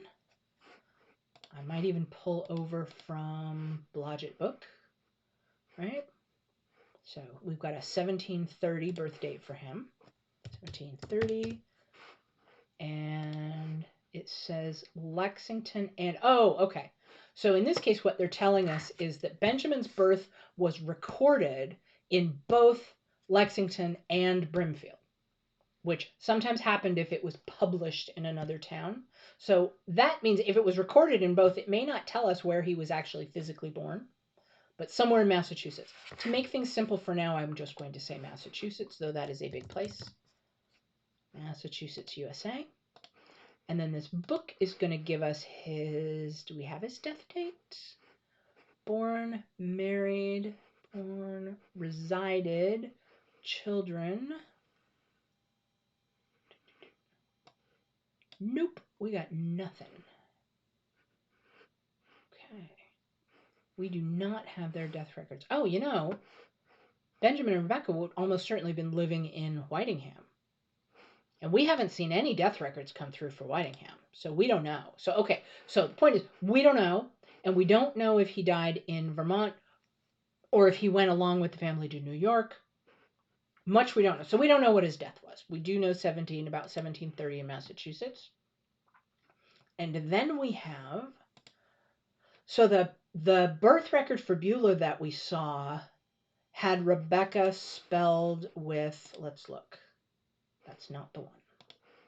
It had Rebecca spelled with a C-K, C-K-A-H. That variation is really common. We don't know how that record came to exist, so we don't know if the person who wrote that down was talking to them at the time and captured the spelling that they used. We don't know.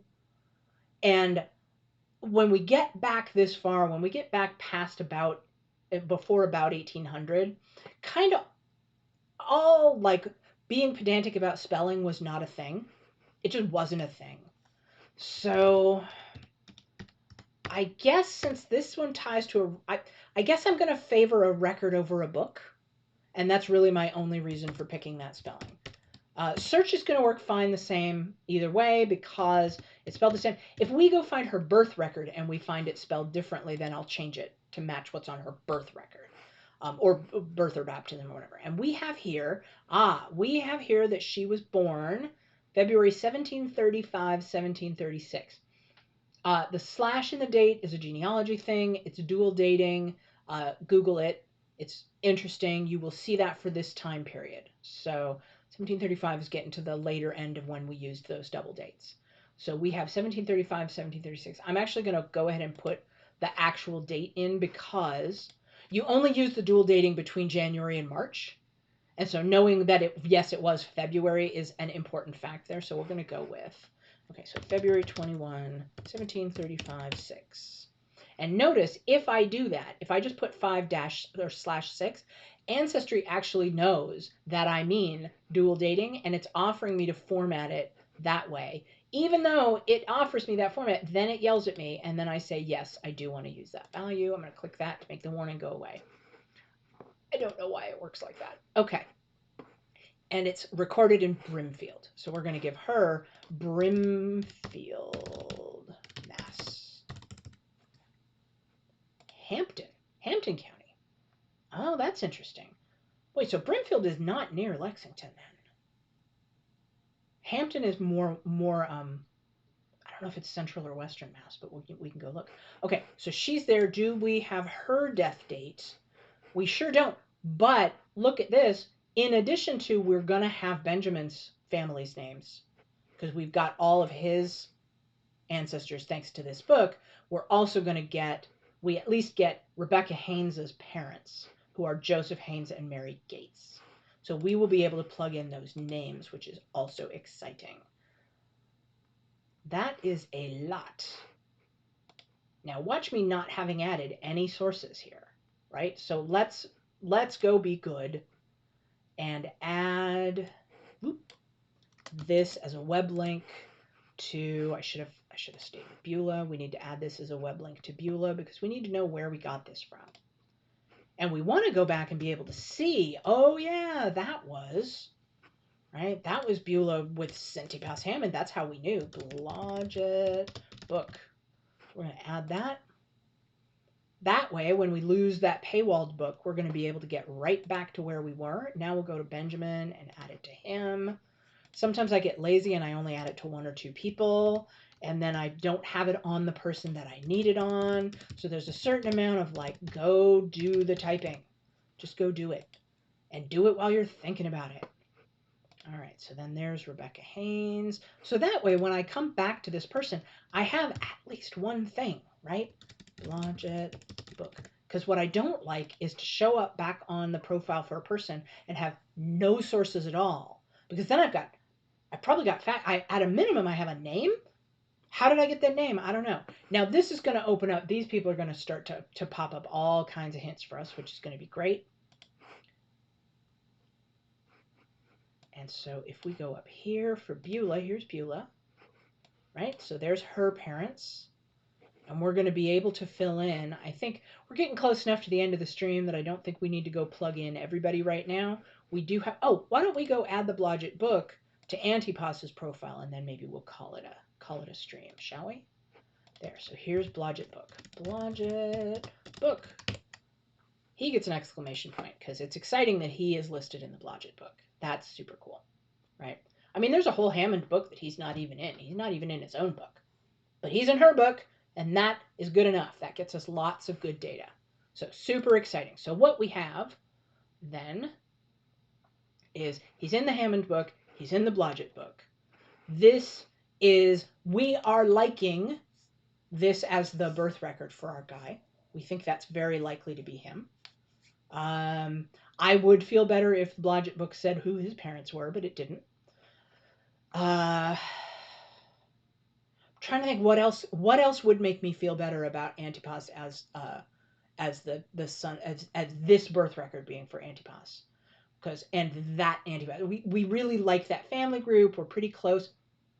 Something we might talk about on a future stream is we could talk about going and fishing for connections using DNA, because that is something that I started doing long before I had some of this information. And so there are some tricks that we can use, ancestry DNA, their autosomal DNA, to maybe go figure out, can we shore up anything about the connection to this family? Yeah, so we might talk about like what else can we do to get more comfortable with that idea. Or we could just go hog wild on the Blodgetts because we've got a whole new book, right? So like we did with Emily, we were able to run Emily Shumway's line all the way back to the original immigrant Shumway ancestor who happened to have been born in 1635. We may be able to go do something really interesting with the Blodgett family or the Haynes family or both and see where they came from and what we can learn about them since we have a book. I would say that's probably, at a minimum, that'll be our next like midweek manuscripts topic. And then we'll think about what we're going to do for Sunday. So yeah, that sounds cool. So now we're in the mid game, right? We're in the mid game of doing this genealogy tree where we've started to say, okay, there's just a lot of different directions we could go. If I go back to the home person, think about, we ain't even touched Ella Wilcox. We haven't even tried to find anything else about Ella Wilcox, except at the beginning of the stream, we were trying to nail down kind of her death date. Notice that we didn't do anything for Rachel Russell here, who is the wife of Anson Shumway in that book. If we follow the Shumway lineup that we plugged in, bunch of wives on that line, right? It gave us the Shumways, but it didn't give us details about the wives. So there's going to be quite a few of the maternal line that we could potentially build out. There's lots more that we're going to be able to do. And so I feel like this particular stream, we wandered around quite a bit, right? Because there's just so many little things we can do. Let's recap though. We did do an exciting thing where we were able to confirm roughly the time period where Ella Wilcox died. We now know that she died in 1929.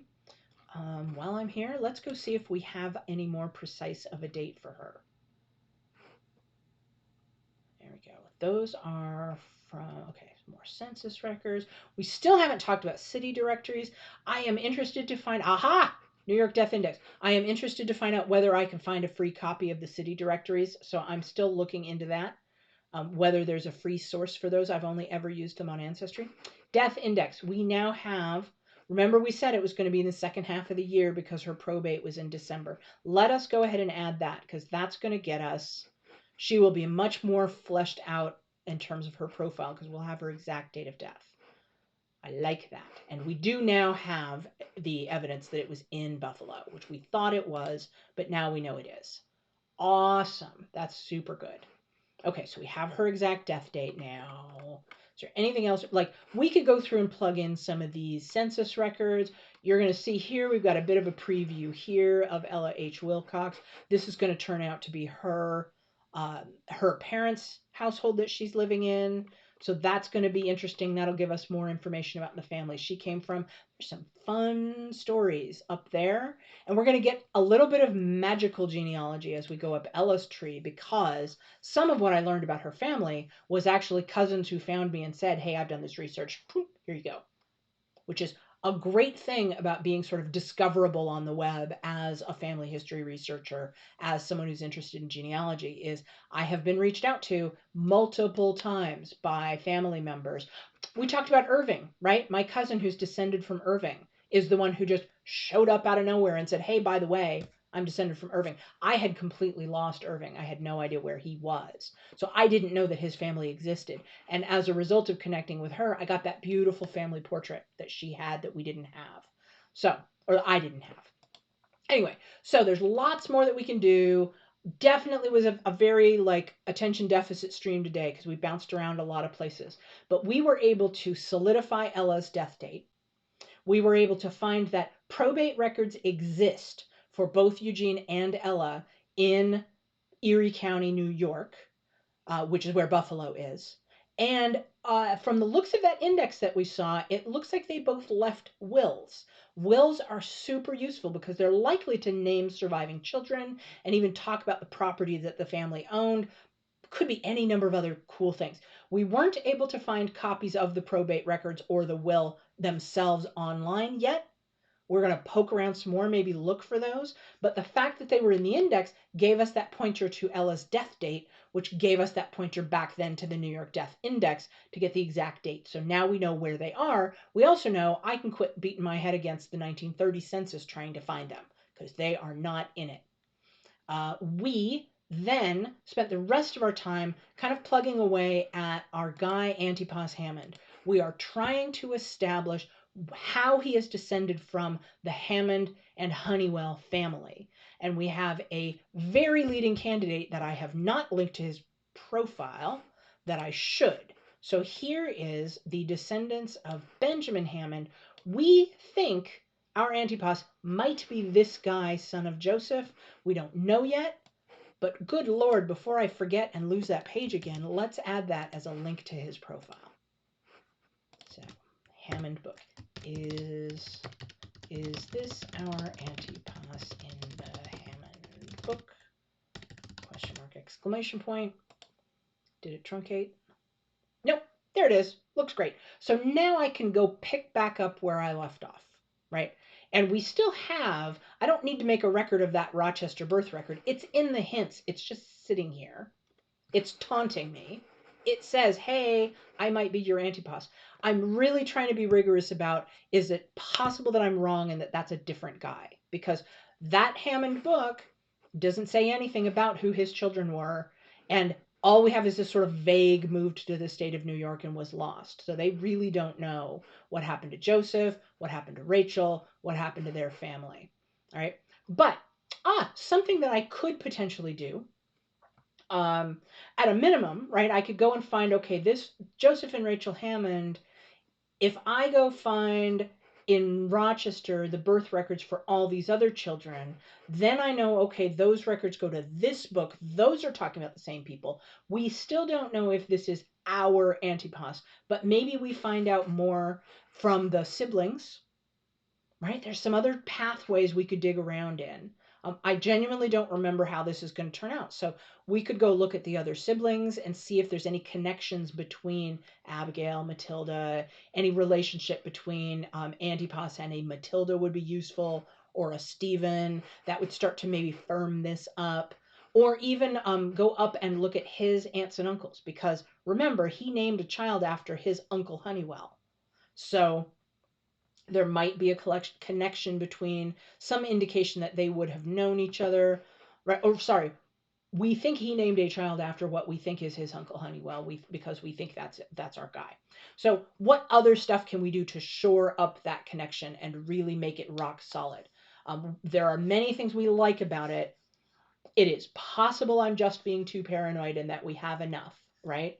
Might be interesting. I might actually go poke around. I showed you the book of genealogical methods written by Robert Charles Anderson. I might even go say, like, how many How many coincidences do I have to have before I say that this is good enough? And I bet that's actually talked about in that book. So there's a lot of different places that we could go, but this is where we've been over the journey. We've got that book. We're still trying to make the answer to the question, am I confident enough to enter parents for Antipas Hammond? And I'm not today, but I might be on Sunday. Or we might just do a different branch of the tree entirely.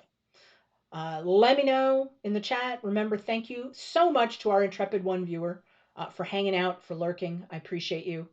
And if you haven't already followed, or if you're watching this as video on demand, thank you so much for watching. I hope you learned something. Please do join us for live streams so that you can ask your questions. And you are welcome to point me at new problems and even new people if you want me to look stuff up for you.